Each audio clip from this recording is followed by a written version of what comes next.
je m'appelle Marcia de Carvalho, je suis styliste de mode et sociologue de ma première formation.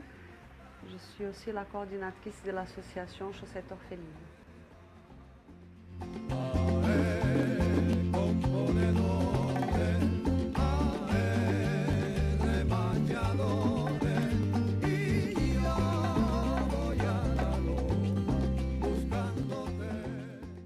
Alors, je suis donc brésilienne d'origine et je choisis la France. Je pense que c'est quelque chose de pas, c'est pas un choix totalement conscient. Je suis venue faire des études en France, des études en mode.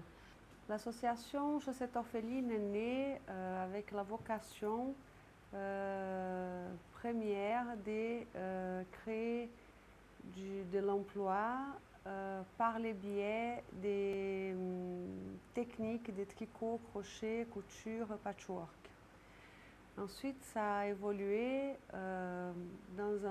pour un aspect plus recyclage, puisque notre matière première est recyclée. Ce sont les chaussettes en priorité, mais ça peut être aussi d'autres produits textiles. C'est du recyclage textile. L'insertion des personnes en difficulté et la valorisation de ces femmes font partie donc de nos objectifs principaux. L'idée des chaussettes elle-même m'est venue lorsque j'étais invitée à participer du Grand Prix de la création de la ville de Paris. Et à cette époque-là, en rangeant les tiroirs de mes enfants, l'idée m'est venue en voyant toutes ces chaussettes esselées. Je me suis dit pourquoi ne pas les réutiliser et présenter donc mon projet au Grand Prix tout à base des chaussettes. Et là, je puis donc faire des manteaux, des chapeaux, des accessoires, des pulls, en pull chaussette en chaussette. Et voilà. Et, ça a été très apprécié parce que ça véhiculait pas mal de choses avec une bonne dose d'humour, de bonne humeur et de légèreté. Donc c'était, voilà, tout de suite c'était pris comme une façon de parler des développements durables, d'insertion, d'une façon optimiste. Ça allie tous mes propres intérêts personnels, c'est-à-dire tout ce qui fait vraiment des sens et qui sont importants pour ma propre vie, c'est-à-dire la création et l'aspect social, apporter quelque chose, avoir une activité qui apporte un plus à la société. Donc dans ce sens, mon projet il est tout à fait en harmonie, en cohérence avec ce qui a du sens dans ma vie. Alors nous avons une moyenne d'une dizaine de femmes dans les ateliers du lundi. Nous avons des thèmes, donc on va travailler sur des thèmes, sur des produits.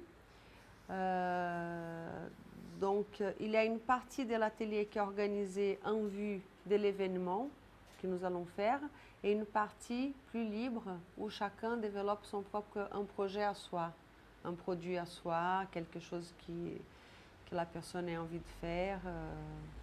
Donc, nous apprenons les techniques, nous montrons les patronages, comment placer les morceaux de textiles recyclés dans un patron pour pouvoir ainsi les transformer en vêtements ou accessoires. Et puis parallèlement, la personne s'exerce à développer elle-même, chose que d'ailleurs les gens font avec grande joie de cœur, qui c'est voilà, justement pouvoir s'exprimer librement et chercher au fond d'elles ce qu'elles ont à dire. Voilà. Ces femmes, elles travaillent avec un objectif à la fin qui est donc de montrer ce qu'elles ont appris. Et l'insertion se passe déjà au niveau social, le fait de travailler en groupe, de s'exprimer, parce que la création c'est un bon vecteur d'expression et d'ouverture et d'échange. Donc nous travaillons ensemble. à la base, c'est parce que j'avais quelques confrères dans la rue à qui manquait des main-d'œuvre, tout simplement pour fabriquer en petite quantité nos productions, les productions des marques. Et c'est là où j'ai eu l'idée la première fois. Je me suis dit pourquoi ne pas former des gens, les gens ont besoin de travailler et nous on a besoin de main-d'œuvre. Pourquoi ne pas les former et ensuite leur confier le travail qu'on a besoin. Mais en fait, petit à petit, la chose a pris une autre tournure parce que dans un premier temps, on n'a pas réussi à mettre en place une vraie formation avec des machines à tricoter. C'est quand même un peu complexe, ça demande peut-être plus d'espace que ce que j'ai pour l'instant, d'autres moyens. Donc, j'ai commencé tout humblement avec les recyclages textiles et bon, ça fait son chemin.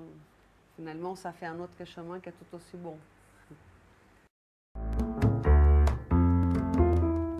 On a créé la même association au Brésil et donc dans l'état des Alagoas, c'est un des états les plus pauvres au Brésil, au nord-est du Brésil. Grâce à cette première expérience, cette résidence que nous avons pu faire, un groupe d'artisans ont organisé une coopérative. Et maintenant, on essaye de donner suite pour tous les temps apporter de la nouveauté à leur collection, les rendre contemporaines pour qu'elles soient, voilà, qu'elles puissent avoir tous les temps une collection avec leur savoir-faire, mais dans l'air du temps. À Rio, nous avons eu la chance de rencontrer aussi une coopérative locale. Et tout ça, dans le cadre de l'année de la France au Brésil, on a aussi pu monter un atelier avec cette coopérative qui a sorti donc une petite collection, celle-là toute à base des chaussettes orphelines. Leur savoir, c'est un savoir assez, c'est très typique et traditionnel à la région.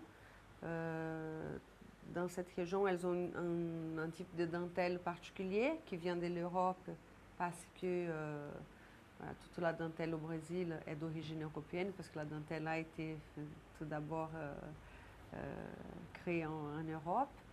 Et puis avec les voyages, ce savoir a été amené au Brésil. Et puis il a été mis aux couleurs locales parce que la dentelle au Brésil est très colorée contrairement à l'Europe, à la dentelle en Italie, en Flandre, en France, au Portugal, tout est blanc. Donc voilà, donc c'est un savoir local. Ce que nous avons apporté en plus, c'est la notion du recyclage, c'est-à-dire qu'on a mélangé ces techniques de dentelle à d'autres produits, dont les chaussettes, dont des uniformes qu'une usine locale nous avait donnés à l'occasion, des vieux uniformes qu'ils avaient besoin de recycler. Donc on a utilisé tout ça et pour ces artisans, ça a été une première de travailler et avec leur dentelle, en mélangeant avec des morceaux des jeans, des uniformes qu'on a découpés, les chaussettes, tout ça, ça faisait une nouvelle approche pour dans leurs produits.